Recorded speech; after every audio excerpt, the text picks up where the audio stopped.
Okay. So எல்லாருக்கும் என்னுடைய மாலை வணக்கம். நான் சூஸ் பண்ணியிருக்கிற டாபிக் வந்து என்னன்னா, multi disciplinary approach political science சார்ந்து பிற சப்ஜெக்ட்ஸில் எப்படி இருக்கும். எஸ்பெஷலி நம்ம மல்டி டிசிப்ளினரின்னு சொல்லும்போது ஒரு கான்செப்ட் இல்லை ஒரு விஷயத்தை எடுத்துட்டு மற்ற டிசிப்ளினுடைய அணுகுமுறையோடு ஒரு விஷயத்தை எப்படி நம்ம பார்க்கலான்றது தான் இங்கே இன்னைக்கு நம்ம பேச போகிறோம்.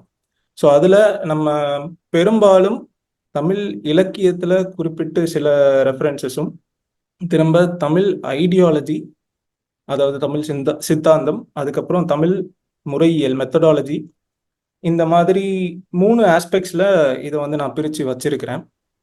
ஸோ பொலிட்டிக்கல் சயின்ஸும் தமிழும் இணைய பாசிபிலிட்டிஸ் இருக்கா, இல்லைன்னா அதை தவிர்த்து எங்க அதோட மீட்டிங் பாயிண்ட் இல்லை அந்த இன்டர்செக்ஷன் பாயிண்ட், அது ரெண்டும் ஒரு சேர்ற இடம்னு சொல்லுவோம்ல, அந்த இடம் எங்க இருக்குன்றத இன்னும் ஒரு 45 மினிட்ஸ்ல நம்ம இல்லை ஒரு 50 மினிட்ஸ் அதில் நம்ம வந்து இன்னைக்கு பார்க்கலாம்.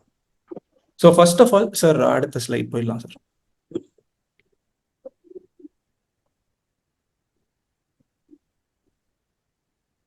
ஸோ முதல்ல நம்மளுடைய புரிதல் பொலிட்டிக்கல் சயின்ஸ், பாலிடிக்ஸ் இதில் என்னவா இருக்குன்றத நம்ம வந்து கொஞ்சம் தெரிஞ்சுக்கலாம், பேசிக் டெர்மினாலஜிஸ். ஸோ இதில் பொலிட்டிக்கல் சயின்ஸ் பொறுத்த வரைக்கும் இது ப்ரிடாமினண்டா அஸ் அ சப்ஜெக்ட் எதில் சுற்றி திரிஞ்சிட்டு இருக்கோம்னா, ஸ்டேட்னா என்ன, அதாவது நேஷன், ஒரு நாடுனா என்ன. ஸோ இப்போ நிறைய பேருக்கு சில கன்ஃபியூஷன்ஸ் இருக்கும். ஃபார் எக்ஸாம்பிள், இப்போ ஒரு எடுத்துக்காட்டுக்கு ஜிசி ஸ்டூடெண்ட் எனக்கு பொலிட்டிக்கல் சயின்ஸ்க்கு தமிழ் டிபார்ட்மெண்ட்ல இருந்து வராங்க, இல்லை பிற துறைகள்ல இருந்து வராங்கன்னா, அவங்களுடைய முதல் கேள்வியே, சார் நீங்க ஏன் வந்து ஒரு கண்ட்ரியை ஸ்டேட்னு சொல்றீங்க, அது நீங்க நாடுன்னு சொல்லலாம்ல. அப்போ பொலிட்டிக்கல் சயின்ஸ்ல முதல்ல ஒரு டிஸ்க்ளைமர் முன்னாடி எடுத்து வச்சுறேன். சில வாக்குகள், சில டெர்மினாலஜிஸ்க்கு தமிழ் டிரான்ஸ்லேஷன், மொழிபெயர்ப்பு தேடிய பட்சத்தில் அதுக்கு எக்ஸாக்டா தமிழ்ல டிரான்ஸ்லேட் பண்ணும்போது அது மீனிங் வந்து மாறுபடுது. அதனால சில வாக்குகள் வந்துட்டு டிரான்ஸ்லேஷனை நான் வந்து தவிர்த்திருப்பேன். ஸோ அதை நான் பேசிக்கா எக்ஸ்பிளைனும் பண்ணிடுறேன் இங்க இதுலயே. ஸோ இதுல ஸ்டேட்னா என்ன, தமிழ்ல பொதுவா ஸ்டேட்ன்றது ஒரு மாநிலம் அப்படின்னு நம்ம குறிப்பிட்டுருவோம். ஆனா இங்க பொலிட்டிக்கல் சயின்ஸ் பொறுத்த வரைக்கும், இல்ல பாலிடிக்ஸ் பொறுத்த வரைக்கும், ஸ்டேட்ன்றது ஒரு நாட்டை குறிக்கும், அந்த நாட்டுடைய அம்சங்களை குறிக்கும், எலிமெண்ட்ஸ்ன்னு சொல்லுவாங்க. அந்த எலிமெண்ட்ஸ்ல பொலிட்டிக்கல் சயின்ஸ்ல பேசிக்கா ஒரு 4 எலிமெண்ட்ஸ் வந்து இருக்கு. ஸோ அந்த 4 எலிமெண்ட்ஸ் சார்ந்து வரக்கூடிய கேரக்டரிஸ்டிக்ஸை ஃபுல்ஃபில் பண்ணா ஒழிய அது ஸ்டேட் இல்லை நேஷன் ஸ்டேட்னு நம்ம சொல்லுவோம். ஆனா நேஷன்ன்றது உங்களுக்கு கீழேயே இதில் மென்ஷன் பண்ணியிருப்பேன். ஃபார் எக்ஸாம்பிள், நம்ம ஸ்டேட்னு எடுத்துக்கிட்டோம்னா அது ஒரு பொலிட்டிக்கல் என்டிட்டின்னு சொல்லுவோம். ஒரு அதில் வந்து கவர்மெண்ட் இருக்கும், ப்ராப்பர் கவர்மெண்ட் இருக்கும், ரூல் பேஸ்ட் ஐடியாஸ் இருக்கும், லா அண்ட் ஆர்டர் இருக்கும், லெஜிட்டிமசின்னு ஒரு வாக்கு இருக்கு, சட்ட ரீதியான கோட்பாடுகள் இருக்கும். ஆனால் நேஷனுக்கு அந்த ஒரு மாறுதல் இருக்கும். நேஷன்ன்றது லெஜிட்டிமசி இருக்கணும்னு அவசியம் கிடையாது. இப்போ காமன்னஸ் இல்லை பொதுமைன்னு சொல்லி ஒரு விஷயம், ஃபார் எக்ஸாம்பிள் கல்ச்சர் இருக்கலாம், இல்லைன்னா அவங்க ப்ராக்டிஸ் பண்ணக்கூடிய ஒரு விஷயம் ரிலீஜனாக இருக்கலாம், இல்லை அவங்க கிட்ட இருக்கிற ஐடென்டிட்டியா இருக்கலாம். இதை எல்லாமே நம்ம நேஷன்ல குறிப்பிடலாம். அங்க லெஜிட்டிமசின்ற ஒரு விஷயம் தேவைப்படாது, பிகாஸ் அவங்களுக்கு ஆல்ரெடி ஒரு காமன்னஸ்ன்னு ஒன்று எஸ்டாப்ளிஷ் ஆயிருச்சு. ஆனா ஸ்டேட்ன்றது எப்போ உருமாறும்னா, அந்த எலிமெண்ட்ஸ்ன்னு நான் சொன்னேன்ல, அதுல 4 எலிமெண்ட்ஸ்ல முதல் எலிமெண்ட் வந்து பாப்புலேஷன், மக்கள், ஜனத்தொகை. இப்போ ஜனத்தொகை ஏன் அத்தியாவசியம்ன்றது காலங்காலமா ஏன்ஷியன் பிலாசபிஸ்லயும் நம்ம வந்து பார்த்துருக்கோம். அரிஸ்டாட்டிலா இருக்கட்டும், இல்ல சாக்ரட்டிஸா இருக்கட்டும், இல்ல பிளேட்டோவா இருக்கட்டும், இவங்க எல்லாமே ஒரு குறிப்பிட்ட டெஃபினிஷன் மக்களுக்கு சார்ந்து இல்ல சிட்டிசன்ஷிப் சார்ந்து அவங்களுடைய புரிதலின் அடிப்படையில் கொடுத்துருப்பாங்க. ஃபார் எக்ஸாம்பிள், குறிப்பிட்ட ஒரு சில நம்பரை கொடுத்து அரிஸ்டாட்டில் வந்து சொல்லியிருப்பாரு, பிளேட்டோவும் சொல்லியிருப்பாரு. ஸோ இந்த மாதிரிலாம் நம்மளுக்கு இருக்கு ஸ்டேட்ன்ற ஒரு மீனிங்குள்ள பாப்புலேஷன். இன்னொன்று டெரிட்டரின்னு சொல்லுவாங்க, அதாவது பவுண்டரி இல்லை ஒரு நாட்டுடைய பார்டர் ஏரியாஸ்ன்னு சொல்லுவாங்க. அதுவுமே ஒரு நாட்டுக்கு மிக முக்கியமான ஒரு அம்சம். அது ஏன் முக்கியமான ஒரு அம்சம்னா, இப்போ தமிழ் இல்லை இன் ஜெனரல் நம்ம பொதுவாக பார்த்துக்கிட்டோம்னா, அடுத்தது வர ஸ்லைட்ஸ்லையும் அந்த ஒரு டெர்மினாலஜிஸோட இம்ப்ளிகேஷன்ஸ் இருக்கும். காஸ்மோபாலிட்டனிசம்னு சொல்லுவாங்க. இப்போ பவுண்டரியை தாண்டி நம்ம வந்து மக்களை பிற மனிதர்களை சக மனிதர்களா ஒரு பிரதர்ஹுட்டோட இல்ல ஒரு ஃப்ரெட்டர்னிட்டியோட எடுத்துட்டு முன்னாடி செல்ற ஐடியா காஸ்மோபாலிட்டன்ஸ் சொல்லுவாங்க. ஆனா இங்க டெரிட்டரிக்குள்ள வரையறை கொண்டு வந்து நம்ம வந்து ஒரு டெரிட்டரி தான் ஒரு ஸ்டேட் டிஃபைன் பண்ணோம். ஃபார் எக்ஸாம்பிள் இப்போ இந்தியா பாகிஸ்தான் இருக்குன்னா ஒரு டெரிட்டரி அல்லாத இந்தியாவும் பாகிஸ்தானையும் பிரிச்சு பார்க்க முடியுமான்னு கேட்டா முடியும். But then in terms of identity மட்டும் முடியும். ஆனா அது எல்லாமே இமேஜினரி கான்செப்ட். பட் ப்ராக்டிகலிட்டியில நம்ம பார்க்கக்கூடிய விஷயத்துல ஒரு பவுண்டரி ஒரு டெரிட்டரி ரொம்ப இம்பார்ட்டன்ட். பிகாஸ் நம்ம காலங்காலமா இப்போ பொலிட்டிக்ஸ்ன்ற ஒரு வேர்ட் கிரீக்ல போலிஸ் அப்படின்னா சிட்டி ஸ்டேட் வில்லேஜ் நம்மளுடைய கிராமங்கள் கான்செப்ட்ஸ்ல வரும். அது எல்லாத்துக்குமே ஒரு டெஃபினைட் பவுண்டரி. அண்ட் அந்த காலத்துல அது இயற்கையை அமையப்பட்ட ஒரு பவுண்டரியை குறித்து தான் அந்த சொற்கள் எல்லாமே அமைஞ்சிருக்கும், இல்லை கான்செப்ட்ஸ் எல்லாமே ஃப்ரேம் பண்ணியிருக்கும். அண்ட் பேசிக்கா அவங்க எல்லாருமே இதன் சார்ந்து அரசியலை எப்படி முன்னாடி எடுத்துட்டு போகலாம் அந்த மாதிரி ஒரு நிலையில தான் இருந்தாங்க. அடுத்தது வர்றது கவர்மெண்ட். ஸோ முதல்ல மக்கள் தொகை வந்துருச்சு, அடுத்தது டெரிட்டரி வந்துருச்சு. ஸோ இதுக்கு அடுத்தது இந்த மக்களை யார் ஆட்சி செய்வான்ற ஒரு கேள்வி எழும்போது அந்த மக்களுக்கான ஒரு பிரதிநிதி இல்ல அந்த மக்களுக்கான ஒரு ஆட்சி முறை இல்ல அந்த மக்களுக்கான ஒரு கவர்மெண்ட் வந்து ஃபார்ம் ஆகணும். அந்த கவர்மெண்ட் இருக்கும்போது மட்டும்தான் அந்த நாட்டுக்குள்ள நன்மைகளா இருக்கட்டும் இல்ல நாட்டுக்கு உள்ள இருக்கிற தீமையா இருக்கட்டும், இந்த மாதிரி விஷயங்களை ஒரு கவர்மெண்ட் எப்படி ஹேண்டில் பண்ண போகுது, இது எல்லாமே அந்த கவர்மெண்ட் சார்ந்து எடுக்கப்படக்கூடிய முடிவுகள் தான். ஸோ மூணாவது அம்சமா இருக்கிற அந்த கவர்மெண்ட்டுமே அரசுமே ரொம்ப ரொம்ப இம்பார்ட்டண்ட்டான ஒரு எலிமெண்ட். இப்போ நான் சொல்ல போற இந்த 4 எலிமெண்ட்ஸுமே ஒன்றுக்கு ஒன்று குறைஞ்சதும் கிடையாது, ஒன்றுக்கு இன்னொன்று மேலையும் கிடையாது. இந்த 4மே ஒரு இம்பார்ட்டண்ட்டான எலிமெண்ட்ஸ். 4க்கும் அதோடைய தனித்துவங்கள் இருக்கு. 4வதா இருக்கிறது இறையாண்மைன்னு சொல்லுவாங்க, சாவரினிட்டி. இப்போ ஒரு கவர்மெண்ட் ஆட்சிக்கு வந்துருச்சு, ஆனா அந்த கவர்மெண்ட் ஆக்சுவலா ஆட்சியில இருக்கா? ஃபார் எக்ஸாம்பிள் இப்போ நம்ம ரீசெண்ட் டைம்ஸ்ல எடுத்துக்கிட்டோம்னா தாலிபான்ல ஒரு கவர்மெண்ட் இருக்கு.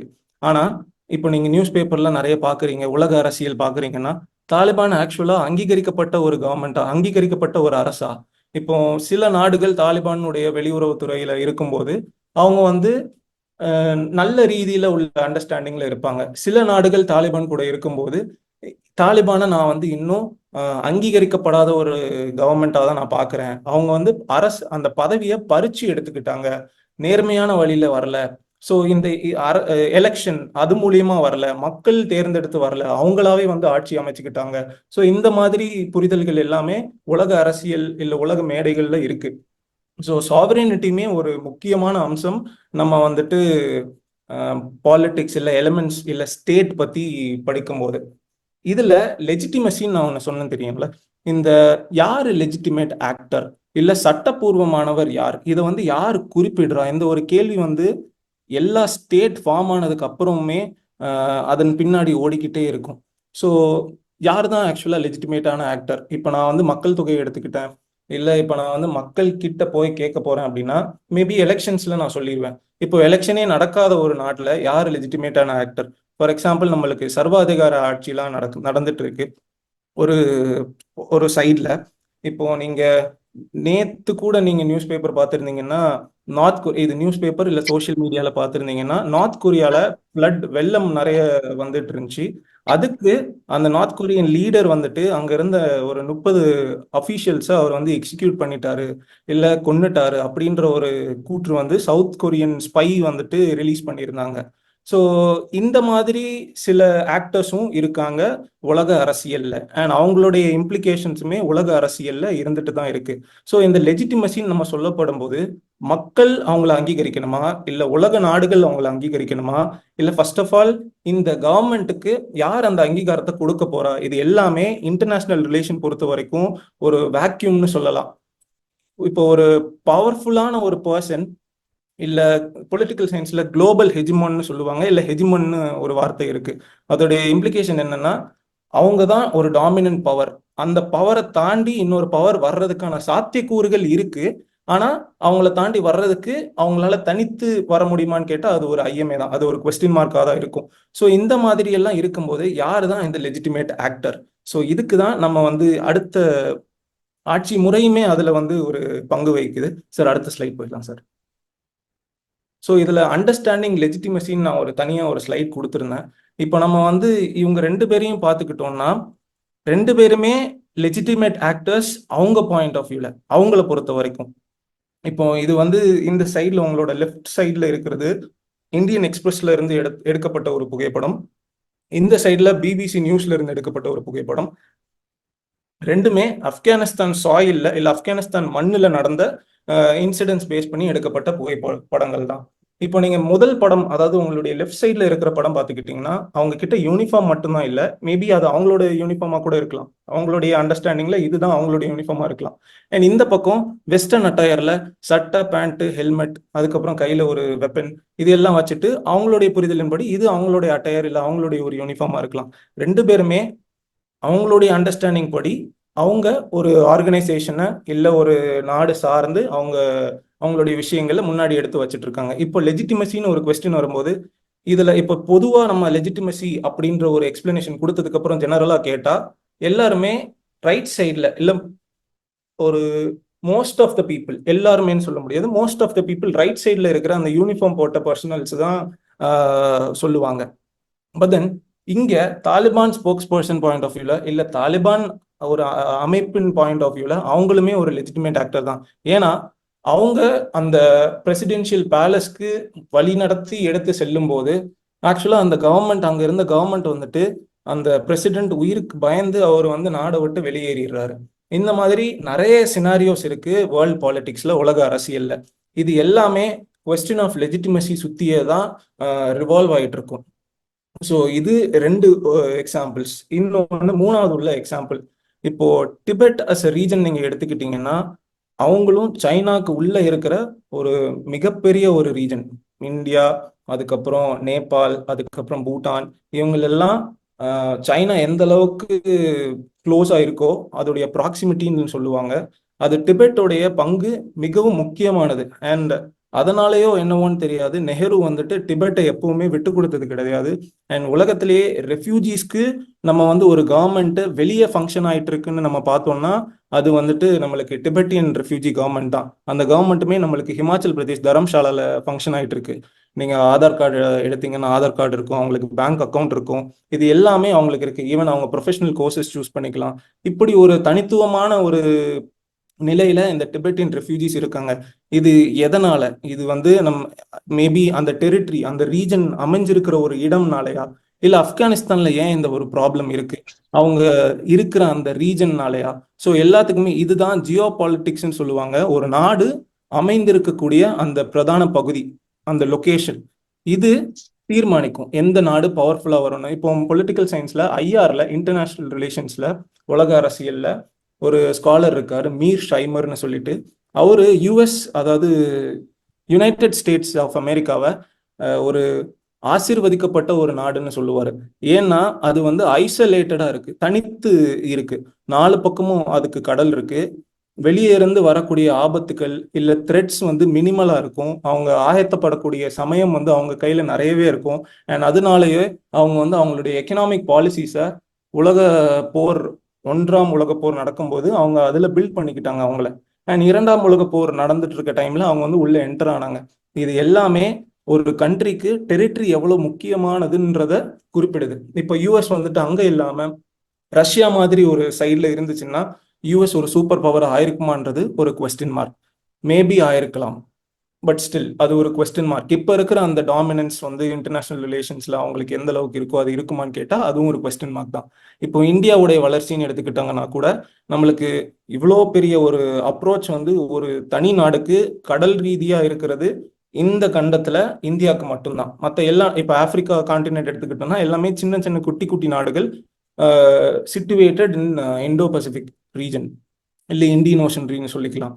ஆனா இங்க ஒரு தனி நாடு ஒரு மிகப்பெரிய நிலப்பரப்ப இந்தியன் ஓஷன் ரீஜன்ல வச்சிருக்கு. ஸோ இதுவுமே நம்மளுக்கு வந்து டெரிட்டரி எவ்வளவு இம்பார்ட்டன்டான அப்படின்ற ஒரு விஷயத்த நம்மளுக்கு குறிப்பிடும். சார் அடுத்த ஸ்லைட் சார். ஸோ இப்போ நம்ம வந்து மெத்தடாலஜி, இப்போ நான் ஆல்ரெடி உங்ககிட்ட சொல்லியிருந்தேன் 3 ரீதியா நான் வந்து இதை பிரிச்சிருக்கேன்னு. ஸோ மெத்தடாலஜி ஒரு பாகம் அதில். இப்போ மெத்தடாலஜி இன் பொலிட்டிக்கல் சயின்சஸ் பேசிக்காக நம்மளுக்கு அண்டர்ஸ்டாண்டிங் எப்படி இருக்கும்னா, இது ஒரு ப்ரீஃபாக சொல்லணும்னா ஃபர்ஸ்ட் குவாலிட்டேட்டிவ் அப்ரோச், ரெண்டாவது குவான்டிடேட்டிவ் அப்ரோச்னு இதை நம்ம பிரிச்சுக்கலாம். இப்போ பொலிட்டிக்கல் சயின்ஸ் அஸ் அ சப்ஜெக்டே நிறைய சப் டிசிப்ளின்ஸ் இருக்கு. அதில் political philosophy, political theory, political science, sorry, political sociology, அதுக்கப்புறம் இன்டர்நேஷனல் ரிலேஷன்ஸ், கம்பேரிட்டிவ் பாலிடிக்ஸ், இந்த மாதிரி நிறைய சப் டிசிப்ளின்ஸ் அதுக்குள்ள உள்ளடங்கி இருக்கு. அண்ட் இதுல இந்த மெத்தடாலஜிஸ் வந்து ஒரு இதோடைய ஸ்கோப் வந்து ரொம்ப வாஸ்ட் ஆனது. ஸோ இதில் நான் எந்த அளவுக்கு எக்ஸ்பிளைன் பண்ண முடியுமோ நான் எக்ஸ்பிளைன் பண்ணுறேன் மினிமலா. ஸோ இந்த குவாலிட்டேட்டிவ் அப்ரோச் ஜெனரலாக நம்ம பார்த்துக்கிட்டோம்னா இது வந்து நார்மேட்டிவ் அப்ரோச்னு சொல்லுவாங்க. அண்ட் இங்கே என்ன ரொம்ப முக்கியமாக இருக்கும்னா வேல்யூ பேஸ்ட் பண்ணின ஆர்குமெண்ட்ஸ். இல்லை நான் ஒரு விஷயத்த நம்பர்ஸ் இல்லாமல் நான் ஒரு விஷயத்தை எடுத்து நான் ப்ரூவ் பண்ணணும்னு நினைக்கிறேன்னா இதை வந்து நம்ம மதிப்புகள்னு சொல்லுவோம்ல. ஃபார் எக்ஸாம்பிள், இப்போ நான் வந்து ஒரு கேஸ்க்கு நான் வந்துட்டு மதிப்பிடணும். அண்ட் அந்த ஜட்ஜ்மெண்ட்டுக்கு நான் மதிப்பிடணும்னா நான் ஒரு ஜட்ஜ்மெண்ட்டுக்கு 7 மார்க் கொடுக்குறேன் 10க்கு. இதே இன்னொரு பர்சன் வந்துட்டு அந்த ஜட்ஜ்மெண்ட்டுக்கு ஒரு 8 மார்க் கொடுக்குறாரு. வேற ஒரு பர்சன் வந்துட்டு அதுக்கு 9 மார்க் கொடுக்குறாரு. அந்த ஜட்ஜ்மெண்ட்டை பிடிக்காத ஒரு நபர் வந்துட்டு அந்த ஜட்ஜ்மெண்ட்டுக்கு மேபி 3 மார்க் இல்லை 5 மார்க் கொடுக்கலாம். ஸோ ஒரு விஷயத்த ஒரு ஜட்ஜ்மெண்ட்டுக்கு மக்களுடைய அபிப்பிராயம் வந்துட்டு மிக slide Stalin sir. Stalin sir slide வரல.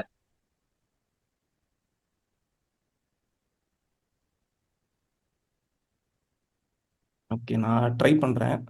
எனக்கு இந்த சைட் கொஞ்சம் இஷ்யூஸ் இருக்கு ஷேர் பண்றதுல. சார் நான் கரண்ட் போயிடுச்சு, இப்பதான் வந்துச்சு. நான் ஷேர் பண்றேன். Okay sir. Yes sir.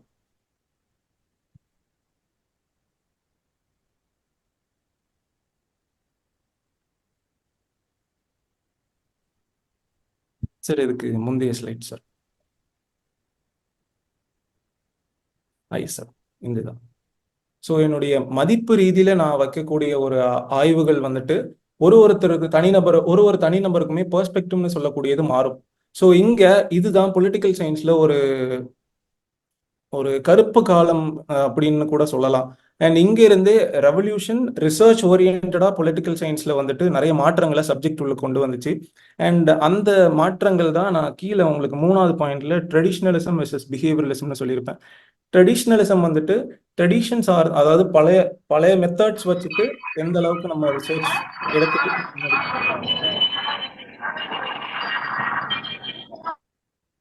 Okay, பழைய மெத்தட்ஸ் வந்துட்டு எந்த அளவுக்கு நம்ம முன்னாடி எடுத்துட்டு இது எல்லாமே நார்மேட்டிவ் அப்ரோச் இல்லை வேல்யூ பேஸ்ட் அப்ரோச் இல்லை வேல்யூ பேஸ்ட் ரிசர்ச்னு அதன் கட்டமைப்புக்குள்ள உள்ளடக்கிக்கலாம். அடுத்து பொலிட்டிக்கல் சயின்ஸ் வளர்ந்து வரும் காலகட்டங்களில் இப்போ நீங்க 2ஆம் உலகப் போர் சமயத்துல எல்லாம் பார்த்துக்கிட்டீங்கன்னா சயின்ஸுக்கு ஒரு மிகப்பெரிய கிரேசினஸ் வந்து இருந்துச்சு. ஃபார் எக்ஸாம்பிள், பிசிக்ஸ் ரொம்ப பூமாய் வளர்ந்துட்டு இருந்துச்சு, கெமிஸ்ட்ரி ரொம்ப பூமாய் வளர்ந்துட்டு இருந்துச்சு. இது எல்லாமே நம்மளுக்கு டிரான்ஸ் டிசிப்ளினரி அப்ரோச் தான். அண்ட் இது எல்லாமே நம்ம பொலிட்டிக்கல் சயின்ஸ் கண்ணோட்டத்துல பார்த்தோம்னா இன்டர்நேஷனல் ரிலேஷன்ஸ்குள்ள நடக்கிற ஒரு ரேஸ் மாதிரி தான் இருந்துச்சு. இப்போ ஒரு கண்ட்ரிட்ட அணு ஆயுதம் டெவலப் பண்றாங்கன்னா அதுவுமே பிசிக்ஸ் கெமிஸ்ட்ரி அப்பாற்பட்டு அரசியல் ரீதியில அது எந்த அளவுக்கு அந்த கண்ட்ரிக்கு ஒரு தாக்கத்தை கொடுக்கும், இல்லை எந்த அளவுக்கு அந்த கண்ட்ரிக்கு ஒரு பூஸ்ட் கொடுக்கும் இன்டர்நேஷனல் சிஸ்டம்ல அவங்க பவர்ஃபுல்லா மாறுறதுக்கு, இது எல்லாமே சயின்ஸ் சார்ந்து நடந்த விஷயங்கள். ஸோ இந்த சயின்ஸுக்கு இதை பொலிட்டிக்கல் சயின்ஸ்ல சயின்ஸ் சார்ந்து நடந்த கிரேசினஸ் எல்லாத்தையுமே இந்த பிஹேவியரல் எரால நம்ம பார்க்கலாம். அண்ட் இந்த டைம்ல தான் நம்ம வந்து எவிடன்ஸ் பேஸ்ட் லேர்னிங் இல்லை ப்ரூஃப் இல்லை ஃபேக்ட்ஸ் ஓரியன்ட் லேர்னிங்னு சொல்லுவாங்க. அதாவது ஒரு விஷயத்துக்கு ஆய்வு செஞ்சு அதுக்கு டேட்டா இருந்தால் மட்டுமே தான் அதை வந்து நம்ம அக்செப்ட் பண்ணிக்கணும். சார் நம்ம எப்படி ஹியூமன் பிஹேவியரை நம்ம போய் ப்ரூஃப் பண்ண முடியும், நம்மளுக்கு ஏதாவது ஸ்கோப் இருக்கா, மனிதன் இப்படிதான் நடந்து கொள்வான்னு? பிகாஸ் அது எல்லாமே ஒருத்தருடைய பெர்ஸ்பெக்டிவ் சார்ந்தது, நம்ம கொண்டுள்ள மதிப்புகள் சார்ந்தது. ஆனா பிஹேவியரலிசம் என்ன சொல்லுவோம்னா இல்ல அப்படி கிடையாது, இங்க இருந்து நம்ம வந்து ப்ரூஃப் பண்ணி தான் பார்க்கணும், ஃபேக்ட்ஸ் எடுத்துட்டு அதை வச்சு நம்ம ப்ரூவ் பண்ணணும். So study of behaviour and அதை எங்கே ப்ரூவ் பண்ண முடியும்னா ப்ரிடாமினண்டா எலெக்ஷன்ல நம்ம வந்து பார்க்கலாம். எலெக்ஷன் ஆர் ஸ்டடி ஆஃப் எலெக்ஷனை செஃபாலஜின்னு சொல்லுவாங்க. அண்ட் அங்கே நம்ம வந்து இதெல்லாம் பார்க்கலாம். Using data to study the behaviour of voting pattern of a particular region, இல்லை பர்டிகுலர் கம்யூனிட்டி, இல்லை particular people within a society. இது எல்லாமே பிஹேவியரலிசம் பேஸ் பண்ணி லேர்னிங். இது எல்லாமே ஹைப்பர் ஃபேக்சுவலிசம்னு சொல்லிட்டு இருந்தாங்க இந்த காலகட்டத்தில். ஏன்னா உலக நாடுகள் நிறைய சப்ஜெக்ட்ஸ்ல இருந்து உலக போரை தவிர்க்கிறதுக்கோ இல்லை அவங்க வளர்றதுக்கு இந்த 2ஆம் உலக போர் சமயத்துல வளர்றதுக்கான முயற்சிகள் எடுத்துக்கிட்டு இருக்க டைம்ல பொலிட்டிக்கல் சயின்ஸ்ல இருந்து ஸ்காலர்ஸை இன்வைட் பண்ணது ரொம்ப குறைவாக இருந்தது. சம்டைம்ஸ் இக்னோர் கூட பண்ணிட்டாங்க. அண்ட் அந்த ஒரு தாக்கம் வந்துட்டு பிஹேவியரலிசம் எவால்வ் ஆகிறதுக்கான ஒரு நிலையை உருவாக்கி வச்சுது. அண்ட் இந்த பீரியடை தான் இப்போ நீங்க கொண்டுள்ள வேல்யூஸையும் நீங்க ஃபேக்ட்ஸ் எடுத்துட்டு வந்தா மட்டும்தான் நீங்க வந்துட்டு இந்த சப்ஜெக்ட் பொலிட்டிக்கல் சயின்ஸ்ல முன்னாடி இல்ல முன் செல்ல முடியுன்ற ஒரு நிலை வந்து உருவாச்சு. அண்ட் இதைத்தான் ஃபேக்ட் வேல்யூ டைகாட்டமி ரெண்டையும் பிரிச்சு பாருங்க, ஒன்னா பார்க்காதீங்க அப்படின்ற ஒரு நிலை உருவானது. அண்ட் அதுக்கப்புறம் போஸ்ட் பிஹேவியரலிசம்னு ஒரு எரா உருவாச்சு. அந்த டைம்ல நம்மளுக்கு வேல்யூஸுமே முக்கியம், ஃபேக்டும் முக்கியம். இந்த ரெண்டையும் எங்க சேர்த்து வச்சு பார்க்க முடியுமோ அங்க சேர்த்து வச்சு பார்க்கணும், எங்க பிரிச்சு பார்க்கணுமோ அங்க நம்ம பிரிச்சு பார்த்து தான் ஆகணும். ஃபார் எக்ஸாம்பிள், நான் இப்போ ஒரு நம்பர் எடுக்கணும். பீப்புள் வந்துட்டு நைட் தூங்காம இருக்கிறவங்களுடைய நான் எண்ணிக்கையை எடுக்கிறேன். அண்ட் இப்போ நான் வந்துட்டு இதை எண்ணிக்கையை மட்டும் பார்த்தேன்னா அது ஓகே ஃபைன். பட் தென் தூக்கமின்மைக்கான தாக்கம் மக்கள் மத்தியில எந்த அளவுக்கு இருக்கும், அண்ட் இது எல்லாமே நான் பார்க்கும்போது நான் வேல்யூ சார்ந்த ஒரு டெசிஷனையுமே இங்கே இருக்கணும். ஃபார் இன்னொரு எக்ஸாம்பிள் நான் சொல்லணும்னா, இப்போ என் கையில ஒரு குறிப்பிட்ட அமௌண்ட் கவர்மெண்ட் கையில் இருக்கு. அண்ட் இந்த அமௌண்ட்டை வச்சுட்டு அவங்க வேல்யூ ஓரியன்டாகவும் எடுக்கலாம், இல்லை வெறுமனே அதை ஃபேக்சுவல் இன்ஃபர்மேஷனாகவும் பார்க்கலாம். இப்போ இந்த நாட்டுக்கு என்ன தேவை, இப்போ இது வந்து டெசிஷன் மேக்கிங் தியரிக்குள்ள கொண்டு வருவாங்க. ஒரு நாட்டுக்கு ஆக்சுவலாக என்ன தேவை, ஸ்கூல்ஸ் தேவையா, இல்லை வேற ஏதாவது சினிமா ஹால் தேவையா, இல்லை மால் தேவையா, என்டர்டெயின்மெண்ட் தான் முக்கியமா? ஸ்கூலுன்னு எடுத்துட்டு வந்தோம்னா அது அந்த தலைவருடைய இல்லை அந்த அரசியல் தலைவருடைய ஒரு வேல்யூ சிஸ்டம் எடுத்து முன்னாடி வைக்கும், இல்லை அந்த பொலிட்டிக்கல் பார்ட்டியுடைய ஒரு வேல்யூ சிஸ்டம் எடுத்து முன்னாடி வைக்கும். ஃபார் எக்ஸாம்பிள், திராவிட ஐடியாலஜின்றது ஒரு ரொம்ப காலமா சோசியல் ஜஸ்டிஸ்ன்ற ஒரு கட்டமைப்புக்குள்ள மட்டும்தான் சுத்திட்டு இருக்கு. அண்ட் இப்போவும் அதை மட்டும்தான் எடுத்து முன்னாடி வச்சு present political party called DMK முன்னாடி எடுத்து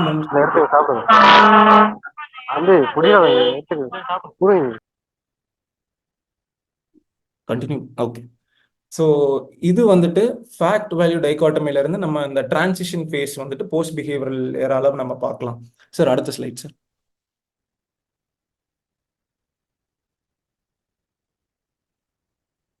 இங்கே சில ரிசர்ச் பேப்பர்ஸ் இருக்கு, அதாவது மொழி சார்ந்து இருக்கிற அரசியல் அமைப்பு கட்டமைப்பு அண்ட் அதை எப்படி ரிசர்ச் மூலியமா இவங்க வந்து எடுத்துட்டு முன்னாடி வச்சிருக்காங்க. இது நம்ம வந்து ஸ்கோப் அண்ட் பாசிபிலிட்டிஸ் நான் இதுக்கப்புறமும் நான் வந்து சில ஸ்லைட்ஸ் கொடுத்துருக்கேன். ஆனா இங்க ஐடென்டிட்டி இது எல்லாமே நம்ம இங்க குறிப்பிடக்கூடிய மதம், அதுக்கப்புறம் எத்னிசிட்டி, அதுக்கப்புறம் ஒருத்தருடைய கல்ச்சர், இது எல்லாமே இல்லை மொழியா இருக்கட்டும், இது எல்லாமே ஐடென்டிட்டி இல்லை ஐடென்டிட்டி பாலிடிக்ஸ்ன்ற ஒரு பெரிய டெர்மினாலஜிக்குள்ள உள்ளடக்கலாம். அண்ட் இங்க நம்ம தமிழ் மற்றும் பொலிட்டிக்கல் சயின்ஸ், தமிழ் மற்றும் அரசியல் அறிவியல்னு ஒரு கண்ணோட்டத்துல இருக்கிறதுனால நான் இங்க வந்துட்டு உங்களுக்கு ஐடென்டிட்டி பாலிடிக்ஸை எடுத்து முன்னாடி வச்சிருக்கேன். ஸோ இங்க ஃபர்ஸ்ட் ரிசர்ச் பேப்பர் வந்துட்டு கஸ்டமரி நேஷனலிசம், அதாவது ஒரு பழக்க வழக்கத்தின் மூலியமா ஒரு நேஷனலிசம் வந்துட்டு உருவானதை வந்துட்டு குறிப்பிடுது. அண்ட் இதுல இந்த பேப்பர் என்ன ப்ரிடாமினண்டா பேசிட்டு இருக்கோம்னா, ப்ரொடெஸ்ட், ஐடென்டிட்டி அண்ட் பாலிடிக்ஸ். இது இந்த ஈஸ்வாத்தினின்ற ஒரு நாடு வந்துட்டு சவுத் ஆப்பிரிக்கால இருக்கு.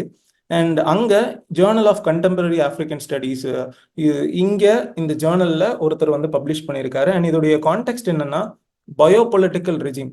ஒரு அரசு, அந்த அரசு நினைக்கக்கூடிய விஷயங்கள், அதாவது மக்களுக்கு அது நல்லதா கெட்டதா, தேவைப்படுமா படாதா, அதை தவிர்த்து அந்த அரசுக்கு என்ன தேவையோ, அந்த அரசு பவர்ல இருக்கும்போது, பதவியில இருக்கும்போது அந்த அரசுக்கு என்ன தேவையோ, அடுத்த வாட்டி ஜெயிப்பாங்களா மாட்டாங்களா, அதன் சார்ந்து எடுக்கக்கூடிய ஒரு விஷயங்கள் எல்லாமே பீப்புளை இன்ஃப்ளூயன்ஸ் பண்ணி அந்த ஒரு ரெஜிமை கட்டமைச்சு அவங்க கொண்டு வருவாங்க. அண்ட் இது மோஸ்ட் ஆஃப் த டைம் இதை வந்து டிசிப்ளினிங் இல்லை ஒபீடியன்ஸ் மேக்கிங் அந்த மாதிரி ஒரு கான்டெக்ட்ல தான், இந்த பயோபொலிட்டிக்கல் கான்டெக்ட்ல தான் இது வரும். ஸோ ஒரு அரசு மக்களை எந்த அளவுக்கு யூஸ் பண்ணிக்கிறாங்க இல்லை ஒபீடியண்டா வச்சுக்கிறாங்க. ஃபார் எக்ஸாம்பிள், நீங்க வந்து ஒரு விஷயங்கள் படிக்கணும் தெரிஞ்சுக்கணும்னா ஒரு அரசு அதை அனுமதிச்சா மட்டும்தான் நீங்க படிச்சு தெரிஞ்சுக்க முடியும். பல நாடுகள்ல நிக்கோல் டெஸ்லா அவருடைய புக்கு வந்துட்டு பேன் பண்ணி இருந்துச்சு. பல நாடுகள்ல முந்தைய காலங்கள்ல பைபிள் வந்துட்டு பேன் பண்ணி இருந்துச்சு. ஸோ இந்த மாதிரி குரான் ஃபார் தட் மேட்டர், இப்போ ரீசெண்டா கூட ஒரு ஃபியூ இயர்ஸ் பேக் நம்ம பார்த்தீங்கன்னா குரானை வந்துட்டு ஒரு யூரோப்பிய நாட்டில் வந்துட்டு அவங்க எம்பசி முன்னாடி எரிச்சிட்டு இருந்தாங்க. ஸோ இந்த மாதிரி எல்லாம் ஒரு சிச்சுவேஷன் இருக்கு. ஸோ இதுல அரசின் கட்டமைப்பு அண்ட் மக்கள், இந்த மூணும் சார்ந்து நடக்கக்கூடிய விஷயங்கள், இது எல்லாமே பயோபொலிட்டிக்கல் ரெஜிம்ல வரும். அண்ட் கீழே இந்த ரிசர்ச் பேப்பர்ல ஃபோக்கஸ் பண்ணக்கூடியது வந்துட்டு கஸ்டமரி நேஷனலிசம். இதுல என்ன சொல்றாங்கன்னா, எலீட்ன்ற ஒரு கட்டமைப்பு இருக்கு சொசைட்டில, கிளாஸ் அப்படின்ற ஒரு விஷயத்துக்குள்ள அது உள்ள வரும். ஸோ ஐடென்டிட்டி பேஸ் பண்ணி இந்த ஈஸ்வாத்தினி அப்படின்ற ஒரு நாட்டுல காலங்காலமா ஐடென்டிட்டியை கோட் பண்ணி கிளாஸ், அதாவது மேல இருக்கக்கூடிய மேல்தட்டு மக்கள் மட்டும்தான் கவர்னன்ஸ் மெக்கானிசம்ல இருந்துட்டு இருக்காங்க. அண்ட் அந்த கவர்னன்ஸ் அவங்க பண்ணும்போது இதை பயோபொலிட்டிக்கல் ரெஜிம்ல இன்டர்பிரேட் பண்றாங்க. ஸோ இது ஒரு பார்ட் ஆஃப் தி அண்டர்ஸ்டாண்டிங். இதுதான் கஸ்டமரி நேஷனலிசம்னு சொல்லுவாங்க. கீழே இதுக்கு அடுத்தது நம்மளுடைய தமிழ்நாட்டில இருந்து ஒரு புக், அந்த புக்கோட ஒரு ரிவ்யூ வந்துட்டு ஆக்ஸ்போர்ட்ல, இந்த புக் வந்து ஆக்ஸ்போர்ட் பப்ளிகேஷன்ல உள்ளது தான்.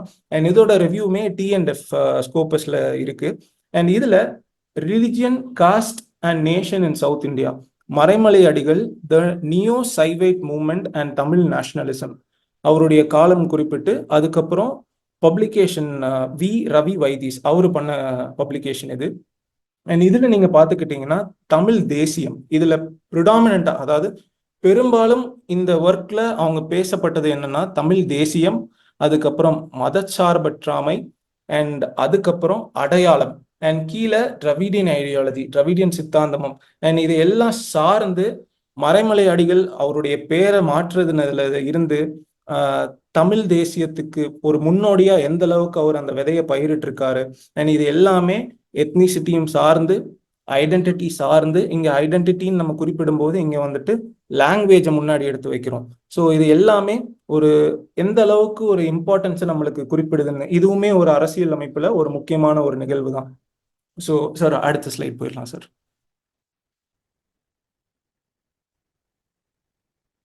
ஸோ இங்கே வந்துட்டு identity and theories in political சயின்ஸ்ல இது வந்துட்டு இன்டர்நேஷனல் ரிலேஷன்ஸ், அதாவது உலக அரசியல்ல நம்ம தமிழ் இல்ல பொதுவா லாங்குவேஜ் அதோடைய ஒரு அமைப்பு எப்படி இருக்குன்றத நம்ம வந்து பார்க்க போறோம். ஸோ இங்க நான் என்ன குறிப்பிட்டிருக்கேன்னா பாலிடிக்ஸும் ரெண்டும் இன்டர் ஆகும்போது பொதுவா நம்ம நீங்க இப்போ போயிட்டு எந்த ஒரு ரிசர்ச் பண்ணணும்னாலுமே முதல்ல ரிவ்யூ ஆஃப் லிட்ரேச்சர் பண்ணுவீங்க. அண்ட் அந்த ரிவ்யூ ஆஃப் லிட்ரேச்சர் நீங்க பண்ணும்போது உங்களுக்கு ப்ரிடாமினண்டா ஒரு அப்சர்வேஷன் இருக்கும். இந்த அப்சர்வேஷன் என்னவா இருந்துச்சுன்னா, நீங்க ஜெனரலா ஐடென்டிட்டி பாலிடிக்ஸ் அப்படின்ற ஒரு வாக்கு கொடுத்து நேஷனலிசம் அப்படின்ற ஒரு வாக்கு கொடுத்தீங்கன்னா தவிர்க்க முடியாத வாக்குகள், எல்லா பேப்பருமே கிடையாது, பட் மெஜாரிட்டியான இல்ல மோஸ்ட் ஆஃப் த அந்த மாதிரி பேப்பர்ஸ் எல்லாத்துலயுமே கான்ஃபிளிக்ட்ன்ற ஒரு வார்த்தையை வந்து தவிர்க்க முடியாம ரிவால்வ் ஆயிட்டே இருந்துச்சு. ஸோ கான்ஃபிளிக்ட் அப்படின்ற வார்த்தை வருதுன்னா இஷ்யூ இருக்குன்ற ஒரு புரிதல் நம்மளுக்கு வரும். ஸோ எப்பப்போ நம்ம ஐடென்டிட்டி இல்ல அரசியல் இந்த ரெண்டும் சேர்ந்து இன்டர்செக்ட் ஆகும்போது நம்ம ஒரு விஷயம் அதுல அதோடைய அவுட்கமா நம்ம பார்க்கக்கூடியது கான்ஃபிளிக்ட். கண்டிப்பா பெரும்பாலும் நம்ம கான்ஃபிளிக்ட்ன்ற ஒரு விஷயத்தை நம்ம பார்க்கிறோம். ஸோ இதுல ரியலிசம் அண்ட் இட்ஸ் இம்ப்ளிகேஷன்ஸ். இப்போ இந்த ரியலிசம்ன்ற ஒரு வார்த்தை வந்து பொலிட்டிக்கல் சயின்ஸ்ல ஒரு ஸ்கூல் ஆஃப் தாட் இல்ல ஒரு பொலிட்டிக்கல் தியோரி இன் ஐஆர் சொல்லலாம். ரியலிசம் அப்படின்றது பெரும்பாலும் ஒரு நாட்டின் இன்ட்ரெஸ்ட் இல்ல அந்த நாட்டின் நலம், ஒரு தேசிய நலம்னு சொல்லுவாங்க, அதை சார்ந்து ஓடிக்கொண்டிருக்கும். ஸோ இதுல ரியலிசம் பல வகைகள்ல இருக்கு. அதுல முதல் காலங்கள் கிளாசிக்கல் ரியலிசம்னு சொல்லுவாங்க. அவங்க எடுத்து முன்னாடி வச்ச ஒரு பாயிண்ட் என்னன்னா, மனித இல்ல ஹியூமன் நேச்சர், அவங்களுடைய பேசிக் அப்ரோச்லயே ஒரு மனிதன் வந்துட்டு பவரை விரும்பி இல்ல பவர் சார்ந்து அவன் வந்துட்டு முன்னாடி அவனுடைய எந்த ஸ்டெப்பா இருந்தாலும் இதை எடுத்து வைப்பான்றது தான். அண்ட் அந்த ஒரு கட்டமைப்புக்குள்ள நம்ம இதை பார்க்க போனா ரியலிசம் எப்பவுமே ஒரு வார் இல்ல ஒரு போர் ரெடினஸ் இல்ல ஒரு வார் ரெடினஸ் சொல்லக்கூடிய ஒரு சிச்சுவேஷன், அப்படி இல்லைன்னா ஒரு அன்அவாய்டபிள் சிச்சுவேஷன் இன் வார். இப்போ 4 கண்ட்ரிஸ் இருக்கு, A, B, C and D. இந்த 4 கண்ட்ரிஸ்குள்ளேயும் நம்ம எந்த அளவுக்கு வாரை தவிர்க்க முடியுமோ தவிர்க்கலாம். பட் தென் 4 கண்ட்ரிஸுமே ஒன்னா சேர்ந்து வளர்ந்துட்டு இருக்க ஒரு டைம்ல ரிசோர்ஸ்ன்றது நம்மளுக்கு ரொம்ப மினிமலா தான் இருக்கும். ஃபார் எக்ஸாம்பிள் 4 கார்னர்ஸ் எடுத்துக்கலாம், ஒரு ரெக்டாங்கிள் இமேஜின் பண்ணிக்கலாம். அண்ட் 4 கார்னர்ஸ்ல இந்த 4 கண்ட்ரிஸ் இருக்கு. அண்ட் நடுவில் நீங்க வந்துட்டு ஒரு ரிசோர்ஸ் வச்சுக்கோங்க. ஃபார் எக்ஸாம்பிள் கனிம வளமா இருக்கலாம், இல்ல உங்களுக்கு ஏதாவது ஒரு தாது பொருளா இருக்கலாம். ஃபார் எக்ஸாம்பிள் இப்போ ரீசெண்ட் டைம்ஸ்ல கிரிட்டிக்கல் ரேர் எர்த் மெட்டீரியல்ஸ்க்கு வந்துட்டு சைனா வந்துட்டு அவங்க கையில இதை வந்துட்டு நிறைய கொள்முதல் பண்றாங்க. அவங்க வந்து இதுல மோனோபொலி கிரியேட் பண்றாங்கலாம் நிறைய ஆர்டிகல்ஸ் வந்துட்டு இருக்கு. ஸோ இந்த மாதிரி ஒரு விஷயத்த நம்ம முன்னாடி எடுத்து வச்சுக்கலாம். அண்ட் இந்த மாதிரி ஒரு ஸ்கேர்சிட்டியான ஒரு பொருள் 4 கண்ட்ரிக்கு மத்தியில இருக்கும்போது இவென்ச்சுவலா அவங்க வந்துட்டு அந்த வார்ன்ற ஒரு விஷயத்த அவாய்ட் பண்ண முடியாத ஒரு நிலை உருவாருது. ஏன்னா இதுல பவர்ஃபுல்லான ஸ்டேட் தான் தீர்மானிக்கும் யாரு அதிகமா இந்த ரா மெட்டீரியல் இந்த மூலப்பொருளை என்ஜாய் பண்ண போறான்றது. ஸோ இது ஃபர்ஸ்ட் அண்டர்ஸ்டாண்டிங் ரியலிசம். அண்ட் இதுல நம்ம வந்துட்டு தமிழ்ல பார்த்தோம்னா ஐடென்டிட்டின்ற ஒரு கான்செப்டை நம்ம தமிழ் நேஷனலிசம் ஒரு கான்செப்ட் நம்ம எடுத்து முன்னாடி வரும்போது இந்த ரியலிசமை தமிழ்ல எந்த அளவுக்கு பார்க்கலாம். ஃபார் எக்ஸாம்பிள் திருக்குறள்ல பார்க்கலாம், இல்ல புறநானூறுல பார்க்கலாம். ஸ்ட்ராட்டஜிஸ் வந்து புறநானூறுல சொல்லியிருக்காங்க. அண்ட் கீழே அதையுமே நான் குறிப்பிட்டிருக்கேன். மொஹனியன் தியரி, சி தியரின்னு சொல்லுவாங்க. ஆல்ஃபிரட் ஃபயர் மொஹன், இவர் வந்துட்டு ஒரு நேவல் வார் காலேஜுடைய ப்ரொஃபசர். அண்ட் இவரு யுஎஸ் உடைய வளர்ச்சிக்கு இல்ல பொதுவா ஒரு நாட்டுடைய வளர்ச்சிக்கு அந்த நாடு எப்போ மிகப்பெரிய ஒரு நாடா மாறும்னா அது ஒரு சி பவரா இருக்கணும், கடல் சார்ந்து அந்த கண்ட்ரி வந்துட்டு இருக்கணும். அப்பனா மட்டும்தான் ஒரு நாடு முழுமையா ஒரு மிக பவர்ஃபுல்லான ஒரு நாடா மாறும்ன்றது அவருடைய ஒரு அண்டர்ஸ்டாண்டிங், அவருடைய ஒரு கோட்பாடு. அண்ட் இதை நம்ம கம்பேர் பண்ணலாம்னா கண்டிப்பா கம்பேர் பண்ண முடியும். எங்கன்னா சோலாவுடைய நேவல் ஸ்ட்ராட்டஜி. இப்போ சோழ அரசு இல்ல சோழ ராஜாங்கம், அந்த சோழா டைனாஸ்டி, அவங்களுடைய வளர்ச்சிக்கு ஒரு பெரும்பாலான ஒரு ரீசன் என்னவா இருக்கும்னா அவங்க எடுத்து சென்ற சார் அடுத்த ஸ்லைட் போங்களேன். அவங்க கடல் சார்ந்து நடத்தப்பட்ட அந்த ட்ரேட்ஸ் இல்ல கடல் சார்ந்து இருந்த ஒரு நிலை அவங்களுக்கு இருந்ததுனால மட்டும்தான் இவங்க வந்துட்டு ஒரு மிகப்பெரிய கிங்டமா எஸ்டாப்ளிஷ் ஆயிருக்காங்க. அதனுடைய டெக்னாலஜிஸ் அவங்க வந்து டெவலப் பண்ணதுனால மட்டும்தான் அவங்க வந்து ஒரு மிகப்பெரிய கிங்டமா இல்ல ஒரு டைனாஸ்டியா அவங்க வந்து மாறி இருக்காங்க, ஒரு ராஜாங்கத்தையே கட்டமைச்சிருக்காங்கன்றது ஒரு அண்டர்ஸ்டாண்டிங் நம்மளுக்கு. அண்ட் இதோடைய தாக்கம் இந்தியா லெவல்ல, நம்ம நேஷனலிசம்னு பேசும்போது இதோடைய தாக்கம் இந்தியா லெவல்ல இருக்கான்னு கேட்டா கண்டிப்பா இருக்கு. இப்போ ரீசெண்டா March 5 2024 inauguration of Chola beacon of India's maritime legacy and strategic விஷன்னு நம்மளுடைய டிஃபென்ஸ் மினிஸ்டர் அவர்கள் போயிட்டு கோவால நேவல் வார் காலேஜ்ல ஒரு பில்டிங்கை வந்துட்டு ஓபன் பண்ணி வைக்கிறாரு. அதுக்கு சோலா பில்டிங்னு பேரும் இடுறாரு. ஸோ கவர்னன்ஸ் பொறுத்த வரைக்கும் ஒரு ஒன்றிய அரசு பாயிண்ட் ஆஃப் வியூல நம்ம நிறைய வாட்டி தமிழக அரசு வந்துட்டு கிரிட்டிசைஸ் பண்றதை நம்ம பார்த்திருக்கோம். பட் தென் இங்க ஒரு ஓட் பேங்கா கூட நம்ம இதை எடுத்துக்கலாம். அப்படி இல்லைன்னா மக்களை பாசிஃபை, அதாவது மக்களை கன்வின்ஸ் பண்றதுக்கான ஒரு முயற்சியா கூட எடுத்துக்கலாம். பிஜேபி அரசு வந்து இங்க தமிழ்நாட்டில் வளர்றதுக்கான ஒரு ஸ்ட்ராட்டஜியா கூட இது இருக்கலாம். பட் தென் இது வந்து ஒரு அன்அவாய்டபிளான ஒரு ஃபேக்டர், இதை தவிர்க்க முடியாத ஒரு நிலையில. பிகாஸ் நம்ம இந்தியாவோட வரலாறு எடுத்துக்கிட்டோம்னா மேல இருந்த நாடுகள் எல்லாமே கடல் சார்ந்து இருந்த வணிகம் வந்துட்டு மிக குறைவா தான் இருந்துச்சு. கீழே கம்பேரிட்டிவ்லி சோழா டைனஸ்டி மாதிரி இருக்கிற கூட கம்பேர் பண்ணும்போது. ஸோ இந்த ஒரு மேப்புமே நம்மளுக்கு அதை குறிப்பிடும். இந்தியன் ஓஷன் ரீஜன், இந்திய பெருங்கடல்ல எந்த அளவுக்கு சோழா டைனாஸ்டி வந்துட்டு ஒரு மிகப்பெரிய தாக்கத்தை உண்டு பண்ணியிருக்குன்றது. ஸோ அதுக்கான ஒரு எக்ஸாம்பிள் தான் இது. சார் அடுத்த ஸ்லைட் போலாம் சார். ஸோ இங்க இன்னொரு ஒரு பெர்ஸ்பெக்டிவ், இது இன்னொரு ஒரு தியரி, கன்ஸ்ட்ரக்டிவிசம்னு சொல்லுவாங்க. கன்ஸ்ட்ரக்டிவிசம்னா இப்போ இயல்பான ஒரு புரிதல் எந்த அளவுக்கு இருக்கும்னா, இப்போ நீங்க கட்டமைக்கிற சில விஷயங்கள் இருக்குல்ல, ஒரு தனி மனிதன் ஒரு விஷயத்த முன்னாடி எடுத்து வைக்கிறதுக்கு அவர் சில விஷயங்களை கட்டமைப்பார். அந்த விஷயங்கள் எல்லாமே அவர் எதை சார்ந்து அவர் உருவாக்குவார்னா அவருடைய பிராக்டிசஸ், அவருடைய மதிப்புகள் சார்ந்து அவர் முன்னாடி எடுத்து வைப்பார். அண்ட் அதுலயும் ஐடென்டிட்டி வந்துட்டு நம்மளுக்கு நிறைய பார்க்கலாம். ஃபார் எக்ஸாம்பிள் இப்போ திருவள்ளுவர் சில கோட்ஸ் எழுதுறாரு, இல்ல ஏதாவது ஏன்ஷியன் ஸ்கிரிப்சர்ஸ்ல சில கோட்ஸ் வந்து எழுதப்பட்டிருக்குன்னா அவங்களுடைய சொசைட்டி சார்ந்து, அவங்களுடைய மக்கள் சார்ந்து தான் அந்த ஒரு சொசைட்டல் நார்ம்ஸ் இல்ல சொசைட்டல் வேல்யூஸ் அதுவே கன்ஸ்ட்ரக்ட் பண்ணப்படும். அண்ட் இதுதான் இங்க கன்ஸ்ட்ரக்டிவிசம் அப்படின்ற ஒரு தியரி வந்து ப்ரிடாமினண்டா எடுத்து முன்னாடி வைக்கும். அண்ட் இதுல நார்ம்ஸ் இல்ல ஸ்ட்ரக்சர் அப்படின்னு சொல்லுவாங்க. நான் இது பெருசா இதுக்குள்ள டீப்பா போகல. பட் தென் இந்த நார்ம்ஸ் வந்துட்டு எப்படி கன்ஸ்ட்ரக்ட் பண்ணப்படும்னா இது வந்து ஒரு சொசைட்டி தான் கன்ஸ்ட்ரக்ட் பண்ணப்படுதுன்றது இவங்களுடைய ஒரு புரிதல். வேற என்ன சொல்லுவாங்கன்னா இல்ல இல்ல இது அப்படி கிடையாது, ஹியூமன் நேச்சர்லயே மனிதன் பவர் லவ்விங் தான். அதனால அவன் எப்பவுமே அவனுடைய அப்ரோச் இல்ல அவளுடைய அப்ரோச் எப்படி இருக்கும்னா பவர் ஓரியன்டா மட்டும்தான் இருக்கும்.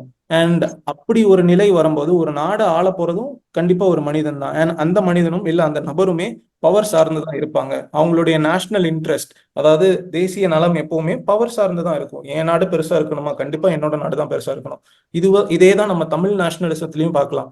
தமிழ் நேஷனலிசம் எப்படி இவ்வளவு பெரிய அளவுக்கு மக்கள் கிட்ட போய் சேர்க்கப்பட்டதுன்னா கண்டிப்பா ஐடென்டிட்டியோடைய ஒரு ரோலுமே அதுல இருக்கு. இப்ப மக்களுக்கு அதுல ஒரு விருப்பமே இல்ல மக்களுக்கு அதுல ஒரு அட்டாச்மெண்ட்டே இல்லைன்னா தமிழ் நேஷனலிசம் உடைய தாக்கம் வந்து மக்கள் கிட்ட இருக்குமான்னு கேட்டா அது ஒரு பெரிய கொஸ்டின் மார்க் தான். அண்ட் அதன் அடிப்படையில இங்க நான் 2 எக்ஸாம்பிள்ஸ் கொடுத்திருக்கேன். ஃபார் எக்ஸாம்பிள் ஒன்னு வந்துட்டு ஹாப்பினஸ் இண்டெக்ஸ். இப்போ உலக நாடுகள் வந்துட்டு மக்களுடைய ஹாப்பினஸை எப்படி பாக்குறாங்கன்னா ஸ்டாண்டர்ட் ஆஃப் லிவிங் இல்ல பொருளாதார அடிப்படையில வந்து பாக்குறாங்க. ஆனா இங்க பூட்டான் என்ற ஒரு நாடு, இது வந்து ஒரு பிரெட்டுக்கு நடுவுல ஒரு சாண்ட்விச் இல்ல ஒரு சாண்ட்விச்சுக்கு நடுவுல இருக்கிற ஒரு சீஸ் லேயர் மாதிரி இந்தியாவுக்கும் சைனாக்கும் நடுவுல ஒரு சின்ன நாடு வந்து மாட்டிட்டு இருக்கு.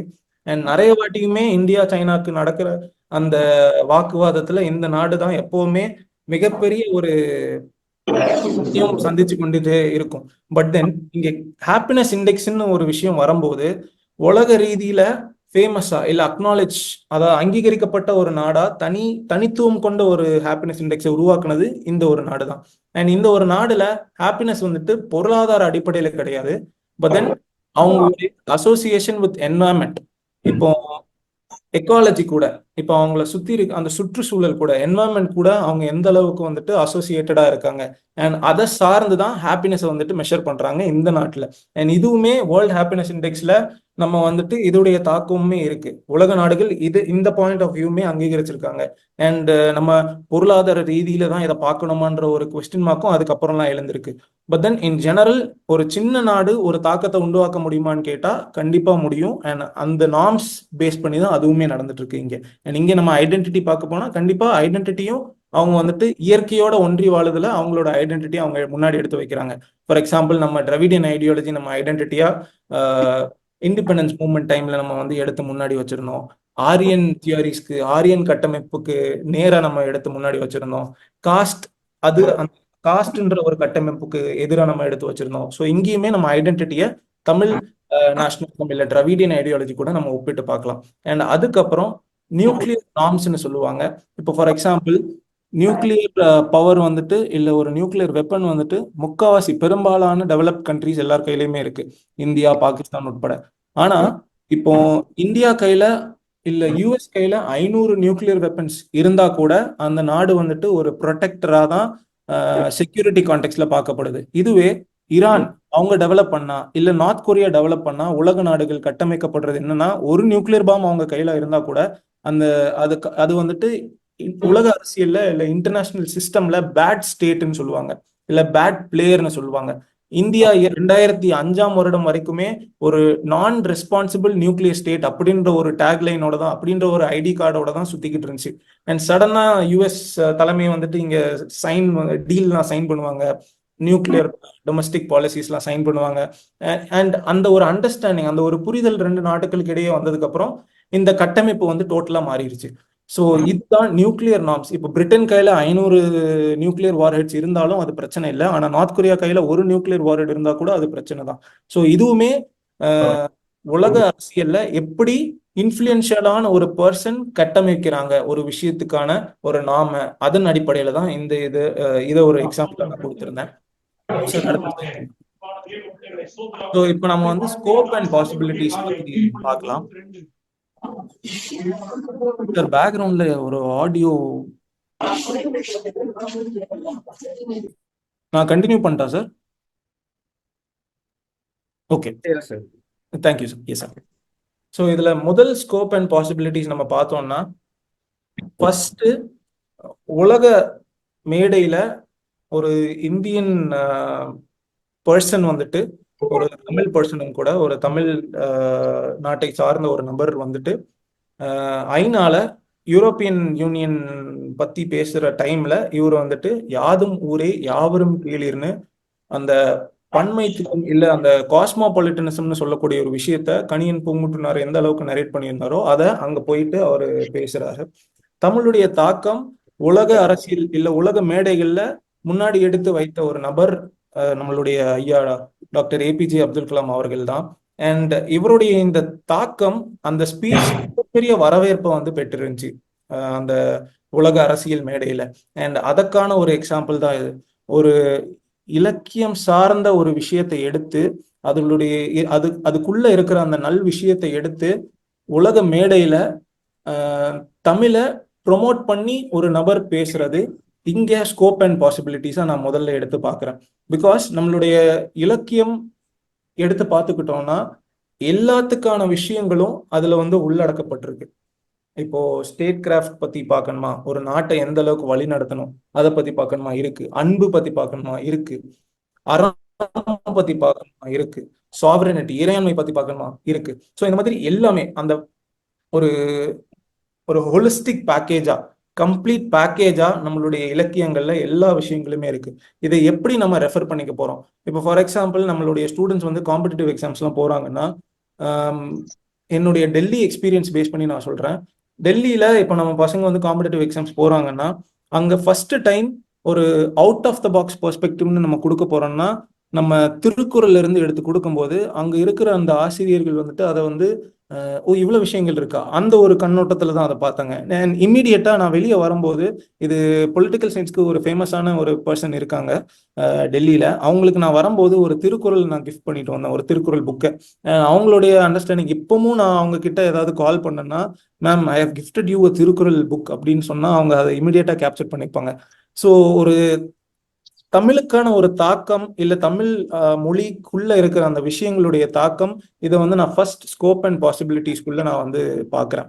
பிகாஸ் அந்த பன்மைத்துவம் தமிழ் நேஷனலிசமா இருக்கட்டும் இல்ல தமிழ் ஐடியாலஜியா இருக்கட்டும், எல்லாத்துலயுமே அந்த பன்மைத்துவத்தை வந்து நம்ம பார்க்க முடியும். அப்பாற்பட்டு யாதும் ஊரே யாவரும் கேளீர்ன்றது காஸ்மோபாலிட்டனிசத்தையும் குறிப்பிடும். இப்போ பிரதர்ஹுட் இல்ல எல்லா அனைவரும் சமமே, அந்த ஒரு பாயிண்ட் ஆஃப் வியூல இதை நான் பார்க்குறேன். இது ஃபர்ஸ்ட் பாசிபிலிட்டி.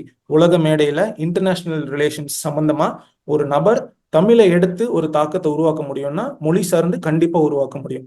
ஸோ இதை வந்து நான் ஃபர்ஸ்ட் பாசிபிலிட்டியா பார்க்குறேன். சார் அடுத்தது போலாம். இரண்டாவது பாசிபிலிட்டி, இது புறநானூறு 75ஆம் பாடல்ல இருக்கு. இதுல குறிப்பிட்ட சில வாக்குகள் வந்துட்டு ரெஃபரன்ஸ் நான் எடுத்திருந்தேன். அதோடைய இன்டர்பிரிட்டேஷனும் பொலிட்டிக்கல் சயின்ஸ்ல எப்படி இருக்குன்றதை நான் பார்த்து கம்பேர் பண்ணி நான் உங்களுக்கு கொடுத்துருக்கேன்.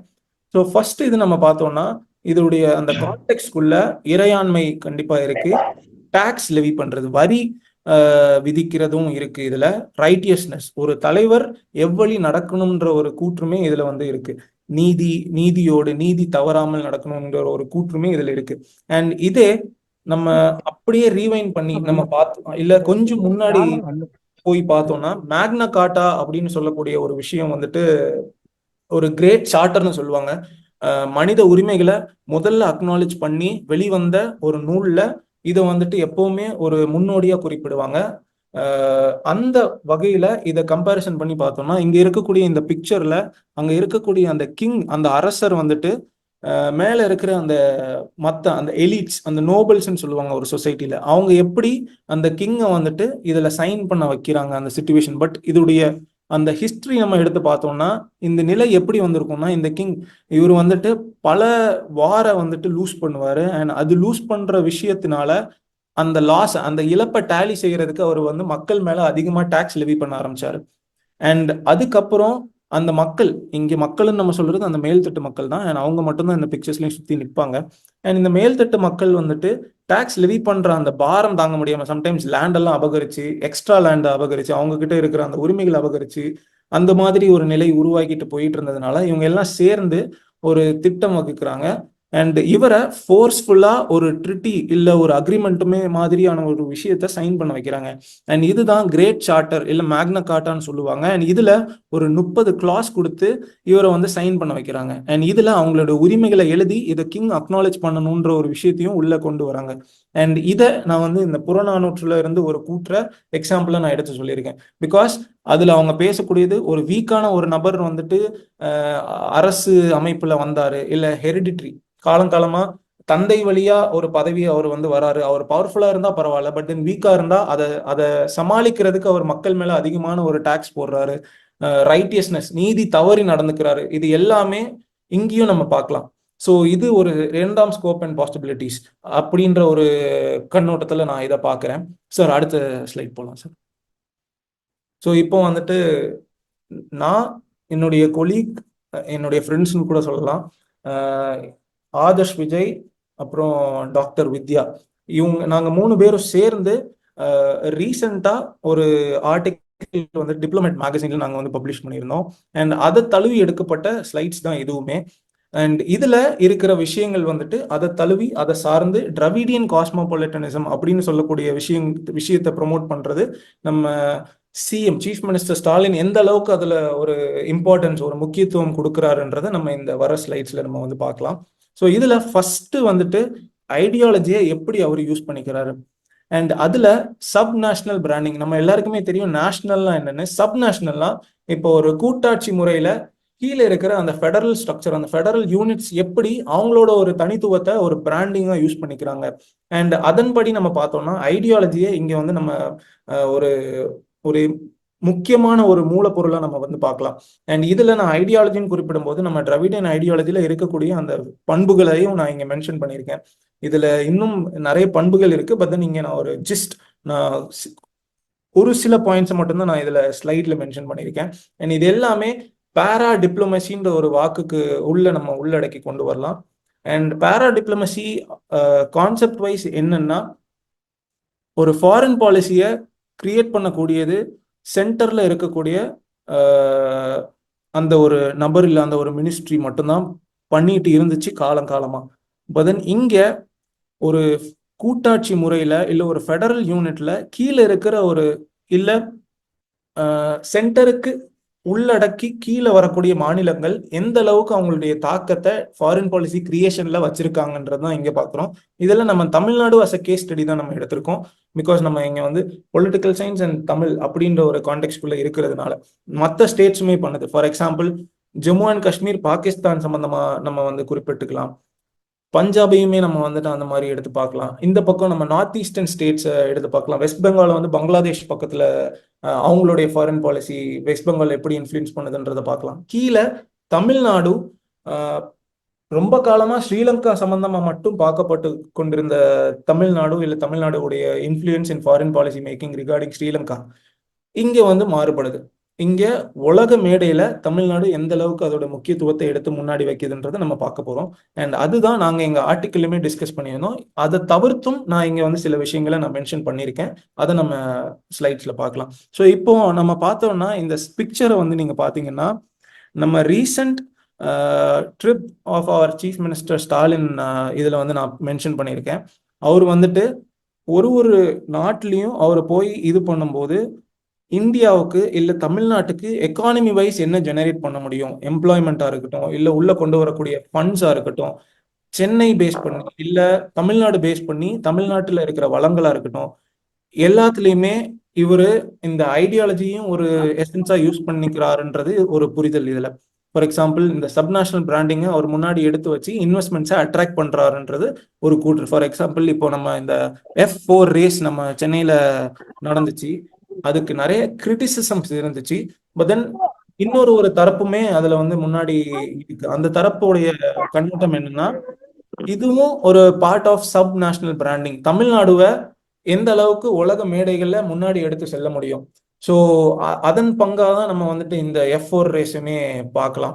ஸோ இதுல one of the approach of is travel, இவருடைய அந்த டிராவல் டுவர்ட்ஸ் US வந்துட்டு இதுல நம்ம வந்து பார்க்கலாம் பேரா டிப்ளமசி அடிப்படையில். இது ஃபர்ஸ்ட் பாயிண்ட். சார் அடுத்த ஸ்லைட் சார். ஸோ இங்க வெளிநாட்டு வாழ் தமிழ் மக்கள் டயஸ்போரான்னு நம்ம சொல்லலாம். ஸோ இதுல அவர் வந்து எந்த அளவுக்கு இங்க நான் வந்துட்டு 2 பிக்சர்ஸ் கொடுத்துருக்கேன். இந்த பக்கம் உங்களுக்கு ரைட் சைட்ல இருக்கக்கூடிய பிக்சர் வந்துட்டு அவர் சான் பிரான்சிஸ்கோ ரீச் ஆன டைம்ல அங்க இருக்கிற தமிழ் மக்கள் சேர்ந்து Chicago welcomes honourable Tamil Nadu chief minister அப்படின்னு ஒரு பேனரையும் டைப் பண்ணி அங்க போயிட்டு அவருக்கு ஒரு வரவேற்பு கொடுக்குறாங்க.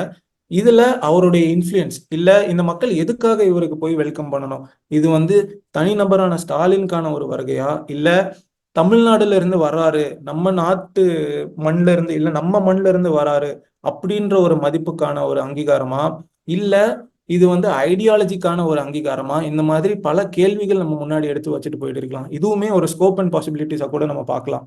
ஸோ ஐடியாலஜி பேசிஸ்ல நம்ம எப்படி இன்டர்நேஷனல் ரிலேஷன்ஸ்ல ஒரு நாடு ஒரு தனி கண்ட்ரியில இருக்கிற ஒரு சின்ன ஃபெடரல் யூனிட் வந்துட்டு முன்னாடி எப்படி இன்ஃப்ளூயன்ஸ் பண்ணுது அப்படின்ற ஒரு விஷயம். இது வந்து ரைட் சைட்ல இருக்கிற பிக்சர்ல வந்துட்டு நான் அதன் மூலியமா பிக் பண்றேன். இந்த பக்கம் பாரா ஒலிம்பிக்ஸ் நடந்துட்டு இருக்க ஒரு பதிவு. அண்ட் இதுல தமிழ்நாட்டை சார்ந்து ஒரு நபர் வந்துட்டு பதக்கம் வெல்றாரு. அண்ட் அவருக்கு நம்ம முதல்வர் வந்துட்டு வாழ்த்துறை தெரிவிக்கிறாரு. அண்ட் இதுவுமே எப்படி உலக மேடையில ஒரு நபர், அதுவும் தமிழ்நாட்டை சார்ந்த ஒரு நபர் ஒரு விஷயத்தை சாதிக்கும் போது அவருக்கான ரெக்கக்னிஷன் அவருக்கான அங்கீகாரத்தை முன்னாடி எடுத்து வைக்கிறாரு. இதுவுமே ஒரு சப் நேஷனல் பிராண்டிங்கா நம்ம வந்து பார்க்கலாம். ஸோ இங்க டயஸ்போராவை எப்படி தமிழ்நாடு யூஸ் பண்ணிக்குது இல்ல தமிழ்நாடு டயஸ்போரா, இந்த ரெண்டுமே பிரிக்க முடியாத ஒரு நிலை எப்படி உருவாயிருக்கிறது, இதுவுமே பாரா டிப்ளமசி கான்டெக்ட்குள்ள நம்ம வந்து பார்க்க முடியும். ஸோ இதுதான் இந்த ஸ்கோப் அண்ட் பாசிபிலிட்டிஸ்க்கான அடுத்த ஸ்லைடு இது. சார் அடுத்த ஸ்லைட் போகலாம் சார். அண்ட் இங்க இது வந்துட்டு எங்களுடைய ஆர்டிக்கிளுமே நாங்கள் வந்து டிஸ்கஸ் பண்ணியிருந்தோம் இந்த ஒரு பாயிண்ட்டை, டயஸ்போரா அண்ட் பாரா டிப்ளமசியில். நம்ம சீஃப் மினிஸ்டர் ஸ்டாலின் வந்துட்டு எனது கிராமம் திட்டம் இல்லை இவர் எடுத்து முன்னாடி வைக்கக்கூடிய எல்லா பாலிசிஸுமே தமிழ் மொழியை முன்னாடி எடுத்து வச்சு அண்ட் அதற்கான ஒரு விளக்கத்தையும் அவர் எடுத்து முன்னாடி வைப்பார். அண்ட் இதுவுமே ஒரு சப் நேஷனல் பிராண்டிங்காக நம்ம பார்க்க முடியும். பிகாஸ் ஒரு விஷயத்தை எக்ஸ்பிளைன் பண்ணிடுறாரு அண்ட் அதுக்கு கீழே மற்றவங்களுக்கு புரியுற மாதிரி அதுக்கான விளக்கத்தையும் கொடுத்துட்றாரு. ஸோ தட் இங்க அந்த இமேஜ் பில்டிங்னு சொல்லுவாங்க, அது எந்த அளவுக்கு ஒரு வளமா இல்ல ஒரு ஸ்ட்ராங்கான ஒரு approach in sub national branding அவர் முன்னாடி எடுத்து வைக்கிறாருன்றையும் இதுல நம்ம வந்து பார்க்கலாம். அண்ட் ரீசெண்டா இவர் வந்துட்டு எனது கிராமம் திட்டம் அப்படின்னு சொல்லிட்டு வெளிநாட்டு வாழ் இந்திய குடிமகன்களை வந்து யூத் எஸ்பெஷலி இளம் தலைமுறையினரை அட்ரஸ் பண்ணி இங்க வந்து நீங்க வந்து வளத்தை பில்ட் பண்ணுங்க, அந்த மாதிரி ரிட்டர்ன் அந்த வளங்கள் எல்லாம் கொண்டு வாங்க. கேரளா இதை முன்னாடி பண்ணிட்டு இருந்தாங்க, இப்பவும் பண்ணிட்டு தான் இருக்காங்க. அண்ட் இங்க நம்ம சீஃப் மினிஸ்டர் வந்துட்டு எனது கிராமம் திட்டம்னு நம்ம கிராமத்தை பில்ட் பண்றதுக்கு, அவங்க ஊர்களை பில்ட் பண்றதுக்கு அவர் ரீச்சிங் யுவர் ரூட்ஸ் அப்படின்ற ஒரு வாக்கையும் கொடுத்து அவர் வந்து டயஸ்போராவை இன்வைட் பண்றாரு. ஸோ இங்கேயுமே தமிழ் அப்படின்ற ஒரு விஷயம், மொழி அப்படின்ற ஒரு விஷயத்த முன்னாடி எடுத்து வச்சு அவர் எப்படி உலக அரசியல் மேடையில கட்டமைக்கிறாரு, மொழி சார்ந்து நடத்தக்கூடிய அரசியலை அப்படின்றத இந்த ஸ்லைட்ல நான் வந்து டெபிக் பண்ணியிருக்கேன். சார் அடுத்த ஸ்லைட் போகலாம் சார். ஸோ இதுவுமே பார்ட் ஆஃப் தி ஆர்டிக்கிள் தான் நாங்கள் பப்ளிஷ் பண்ண ஒரு விஷயத்துல. ஸோ இங்க இவர் வந்துட்டு ரெண்டு விஷயத்த நீங்க நோட் பண்ணலாம். ஒன்று, நம்ம அந்த குதிரை இருக்கு, அந்த குதிரைக்கு வைக்கப்பட்ட அந்த பெயர், செஸ் ஒலிம்பியாடு இங்க சென்னையில நடந்துட்டு இருக்க டைம்ல குதிரைக்கு வைக்கப்பட்ட அந்த பெயர் தம்பி அப்படின்னு வச்சிருக்காரு. நீங்க இது மிகப்பெரிய ஒரு வரவேற்பையும் பெற்றிருந்துச்சு. நிறைய மக்கள் இதை வந்துட்டு ஒரு ஃபன்னியான ரீதியில இதை வந்து பார்த்து சிரிச்சு பேசிட்டு நாங்க இதை பத்தி டிஸ்கஸ் பண்ணிட்டு இருக்கும்போது கூட இதெல்லாம் நாங்க வந்து டிஸ்கஸ் பண்ணி பேசிட்டு இருந்தோம். அண்ட் அதுல ஒரு குதிரைக்கு, அதுவும் வெளிநாட்டுல இருந்து வரக்கூடிய ஒரு நபர், இதை வந்து அவங்க பார்த்தாங்கன்னா அது செஸ்ல ஒரு ஒரு முக்கியமான ஒரு காயினா கூட இருக்கலாம் அவங்களோட பாயிண்ட் ஆஃப் வியூல. பட் தென் இங்க அந்த காயினுக்கு இல்ல அந்த ஒரு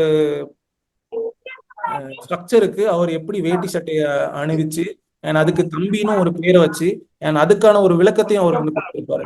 இதுவுமே உலக மேடைகள்ல அவரு தமிழை எந்த அளவுக்கு முன்னாடி எடுத்து வைக்கிறாரு, இல்ல இவரு நடத்தக்கூடிய அந்த சப் நேஷனல் பிராண்டிங்ல தமிழ் தவிர்க்க முடியாம இருக்குதா? பிகாஸ் இல்ல ஐடென்டிட்டின்ற ஒரு வாக்கை நம்ம யூஸ் பண்ணும்போது தமிழை தவிர்த்தா ஐடென்டிட்டியில எதுவுமே இருக்காதா, இல்ல பிராண்டிங்ல எதுவுமே இருக்காதா, அந்த மாதிரி ஒரு கேள்விகளும் நமக்குள்ள வரும். ஸோ இதுல தம்பின்ற ஒரு வார்த்தை ஏன் யூஸ் பண்ணியிருப்பாருன்னா அவர் சொன்ன விஷயம் ஐடியாலஜி படியும் நம்ம பார்க்கலாம்.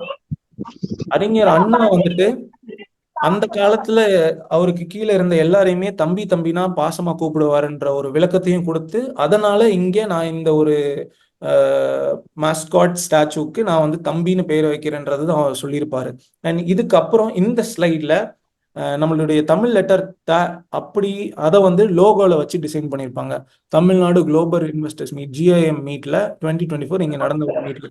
அண்ட் இதுலயுமே அந்த லெட்டரை வச்சதுக்கான ஒரு தாக்கம் என்னன்னா, தமிழ் மொழிய உலக நாடுகள் இல்ல உலக மேடையில எடுத்து முன்னாடி எடுத்து வைக்கணும், தமிழ் மொழிய எப்படி பிற நாட்டுகளுக்கு நம்ம ப்ரொமோட் பண்ண முடியும் அப்படின்ற ஒரு கண்ணோட்டத்துலதான் எதுவுமே ஃப்ரேம் பண்ணி அவர் முன்னாடி எடுத்து வச்சிருக்காரு. இது எல்லாமே ஒரு நாடு அந்த பிராண்டிங்குள்ள எப்படி இதெல்லாம் கொண்டு வருது, இதுல மொழியுடைய தாக்கம் எந்த அளவுக்கு இருக்குன்றது தான் நான் இங்க வந்து உங்களுக்கு இந்த ஸ்லைட்ல நான் குறிப்பிட்டிருக்கேன்.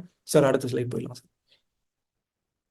ஸோ இதுவுமே அவருடைய ரீசன்ட் ட்ரிப்ல அவர் அதுல மென்ஷன் பண்ணியிருப்பாரு. இந்த போட்டோ நான் ஏன் போட்டிருந்தேன்னா, இது ஆங்கிலத்துல டைப் பண்ணியிருப்பாரு, ஆனா அதுக்கு கீழே ப்ராஸ்பெரிட்டி ஆஃப் தமிழ்நாடுன்ற ஒரு வாக்கையும் கொடுத்திருப்பாரு. ஸோ இதுல அவர் என்ன அட்ரஸ் பண்றாருன்னா, இது அவர் தமிழ்ல கூட போட்டிருக்கலாம். ஏன்னா நம்ம இதுக்கு முன்னாடி பார்த்தோம்னா அந்த பாரா ஒலிம்பிக்ல வின் பண்ண மெடல் அதை பார்த்தீங்கன்னா அவர் தமிழ்ல தான் பதிவிட்டிருப்பாரு, ஆனா இங்க அவர் ஆங்கிலத்துல பதிவிட்டிருக்காரு. அப்போ இதற்கான ஒரு தாக்கம் அவர் என்ன பண்றாருன்னா, இங்கேயுமே நம்ம அகைன் சப்நேஷனல் பிராண்டிங்கை பார்க்கலாம். ஒரு தனிநபர், ஒரு அரசியல் கட்சி தலைவர், ஒரு ஒரு ஸ்டேட்டுடைய ஒரு முதலமைச்சர், அவர் வந்துட்டு எப்படி மொழியை யூஸ் பண்ணி ஒரு அடையாளத்தை அங்க நிரூபிக்கிறாரு அப்படின்ற ஒரு எக்ஸாம்பிளுக்கு தான் இந்த பர்டிகுலர் ஃபோட்டோவுமே நான் எடுத்து இங்கே போட்டிருந்தேன். அண்ட் அந்த செக்ஷனுமே அவர் யூஸ் பண்ணியிருந்த அந்த ஃப்ரேஸையுமே நான் இதில் வந்து எடிட் பண்ணாமல் நான் அப்படியே போட்டிருக்கேன். சார் அடுத்த இதில் போயிடலாம் சார். ஸோ இதுக்கப்புறம் இதை தவிர்த்து நம்மளுக்கு வேற ஏதாவது வழிகள் இருக்கா? இப்போ நீங்க வந்து பார்த்துக்கிட்டீங்கன்னா இந்த ஏஐ அண்ட் தமிழ் அப்படின்ற ஒரு விஷயம் வந்துட்டு ஏஐ இல்லை செயற்கை நுண்ணறிவு அப்படின்னு சொல்லப்படக்கூடிய விஷயம் இப்போ மிகப்பெரிய தாக்கத்தை பல வழிகளில் அது யூஸ் பண்ணிட்டு தான் இருக்கு. இப்போ நீங்க இதே ஸ்லைட்ல பார்த்துக்கிட்டீங்கன்னா ரைட் ஹேண்ட் சைட் கார்னர்ல ஏஐ அசிஸ்டன்ட்னு ஒரு தனி டூல் பாக்ஸே மேலே இருக்கு. ஸோ ஏஐ இல்லை செயற்கை நுண்ணறிவு எந்த அளவுக்கு தவிர்க்க முடியாமல் இருக்குன்றத நம்ம இப்போ இருக்கிற காலகட்டங்களில் நம்ம பார்க்க முடியும். இதுல மொழிக்கு ஏதாவது பண்ண முடியுமா? இல்ல இலக்கியம் சார்ந்து மொழி தழுவி வந்த இலக்கியம் சார்ந்து இருக்கிறதுக்கு ஏஐ யூஸ் பண்ண முடியுமா? சக்சஸ்ஃபுல்லா பண்ண முடியுமா? அஃப்கோர்ஸ் பண்ண முடியும். அதுக்கான முதல் எக்ஸாம்பிள் தான் இது. அண்ட் இதை யூஸ் பண்ணி நான் என்னுடைய ஜிசி கிளாஸ்லையும் ஸ்டூடெண்ட்ஸ்கிட்ட வேற ஏதாவது நம்ம ஒரு விஷயம் இல்லை ஒரு இலக்கியத்துக்கு செயற்கை நுண்ணறிவு யூஸ் பண்ண முடியுமான்ற ஒரு ஸ்கோப் அண்ட் பாசிபிலிட்டிஸ்ல தான் நான் பார்த்து அவங்களுக்கு அந்த ஆப்பர்ச்சுனிட்டியும் கொடுத்தேன். இப்போ யாராவது ப்ரொஃபஸர்ஸ் இன்ட்ரெஸ்டடா இருந்தாங்கன்னா அவங்க கூட சேர்ந்து ஒர்க் பண்ணுங்கன்ற ஒரு ஐடியாவுமே அவங்க கிட்ட கொடுத்துருந்தேன். அண்ட் அதுல இப்போ நான் இது ஆக்சுவலா பிடிஎஃப்ல இருக்கு.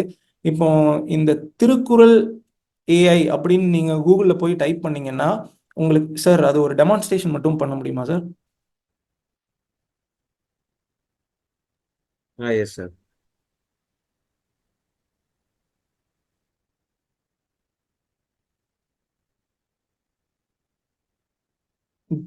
கூகுள் குரோம்ல நீங்க போயிட்டு ஜஸ்ட் மினிட் சார். இது க்ளோஸ் பண்ண வேணாம் சார், அப்படியே இருக்கட்டும். கீழே கூகுள் குரோம் மட்டும் நீங்க கிளிக் பண்ணிட்டு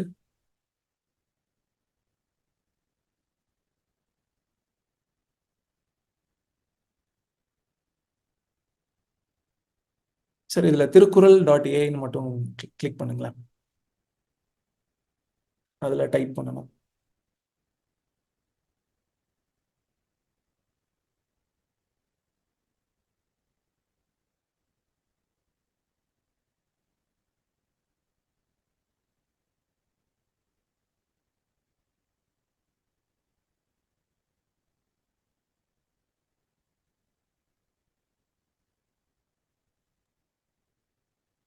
சார் திருக்குறள் ஏயா? திருக்குறள்.ஏஐ இல்ல வெறுமனையா கொடுத்தா கூட அது ஓப்பன் ஆயிரும் சார். நீங்க என்டர் மட்டும் கொடுங்களேன் சார். இதுல ஃபர்ஸ்ட் இருக்கிற அந்த இதுதான் சார்.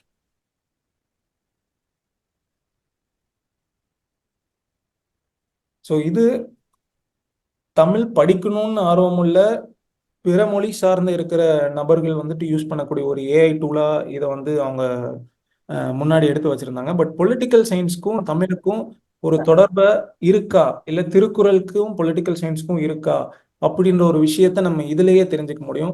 அண்ட் ஃபார் எக்ஸாம்பிள் இதையும் நான் ஒரு ஃபியூச்சர் ஸ்கோப் அப்படின்ற ஒரு விஷயத்துக்குள்ளதான் ஒரு கட்டமைப்புக்குள்ளதான் இதை பாக்குறேன் சார். இதுல நீங்க ஆஸ்க் யுவர் கொஸ்டின்ல நீங்க ஸ்டேட் கிராஃப்ட்னு மட்டும் அடிங்க சார்.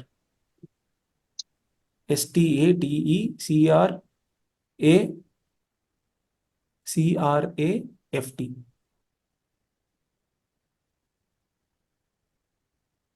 பிற துறை சார்ந்த ஆசிரியர்களும் இங்க இருப்பாங்கன்னு நான் நினைக்கிறேன். ஸோ இதுல அவங்க என்ன கீவேர்ட் யூஸ் பண்ணி அவங்க இதில் டைப் பண்ணுறாங்களோ அது திருக்குறளில் இருந்தால் அது அப்படியே ரிஃப்ளெக்ட் ஆகும் இங்கே. ஸோ இப்போ for example review of literature பண்ணும்போது அவங்க மைண்டில் ஒரு வாக்கு இருந்திருக்கலாம். ஏன்னா அதுக்கு எங்கேயாவது தமிழ் இலக்கியங்களில் ஸ்கோப் இருக்கா, பாசிபிலிட்டி இருக்கான்ற ஒரு கொஸ்டின் அவங்க மைண்டில் இருந்திருக்கலாம். அண்ட் எஸ்பெஷலி இது இப்போ திருக்குறளில் சாத்தியமாக இருக்குது இந்த டூல் மூலியமாக. ஒரு ஏஐ டூல் யூஸ் பண்ணி நம்ம அதுக்கான எக்ஸாம்பிள்ஸ் இருக்கா இல்லை அதுக்கான பாசிபிலிட்டிஸ் இருக்கான்றத பார்த்துக்கலாம் இங்கே. சார் மேலே கொஞ்சம் ஸ்க்ரோல் பண்ணுங்க சார். ஸோ இங்கே here are some Thirukkural references related to statecraft and governance. And இதுக்கு உங்களுக்கு அதுக்கான விளக்கங்களுமே நீங்கள் ஒரு குறள் கிளிக் பண்ணீங்கன்னா உங்களுக்கு அதுக்கான விளக்கங்களுமே உள்ள இருக்கும். இது தமிழ் மொழி அல்லாத பிற மொழி ஆசிரியர்கள் யாராவது தமிழ் சார்ந்து ரிசர்ச் பண்ணணும் அப்படின்ற ஒரு கண்ணோட்டத்தில் இருந்தாங்கன்னா இதை வந்து அவங்க யூஸ் பண்ணிக்கலாம் இந்த ஒரு டூலை.